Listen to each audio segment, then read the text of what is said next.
आज हम बात करेंगे आरबीआई के एक बड़े फैसले के बारे में। आरबीआई ने 5.25% पर ही अपना रेपो रेट होल्ड करके रखा है। लेकिन सवाल ये है कि रेपो रेट होता क्या है? सिंपल लैंग्वेज में समझे तो रेपो रेट वो इंटरेस्ट रेट होती है जिस पर कमर्शियल बैंक आरबीआई से पैसे उधार लेते हैं।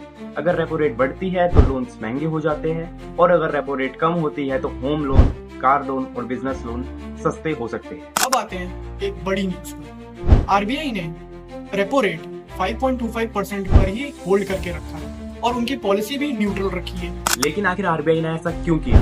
इसका एक बड़ा रीजन है वेस्ट एशिया यानी मिडिल ईस्ट में चल रहा कॉन्फ्लिक्ट, ईरान से जुड़ी टेंशन और रीजन में चल रही लड़ाई की वजह से ऑयल प्राइसेस और ग्लोबल मार्केट्स में अनसर्टेनिटी बनी हुई है। इंडिया अपनी जरूरतों के लिए बहुत सारा क्रूड ऑयल इंपोर्ट करता है मिडिल ईस्ट से।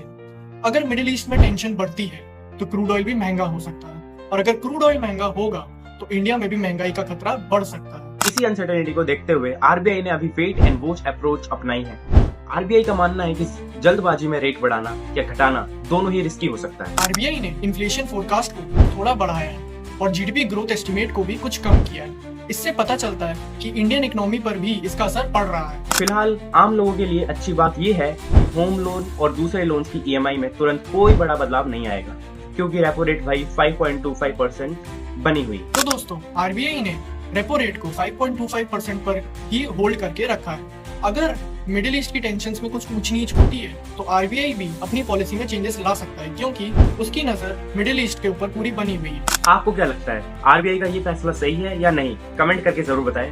वीडियो पसंद आए तो लाइक करें और चैनल को सब्सक्राइब करना ना भूलें।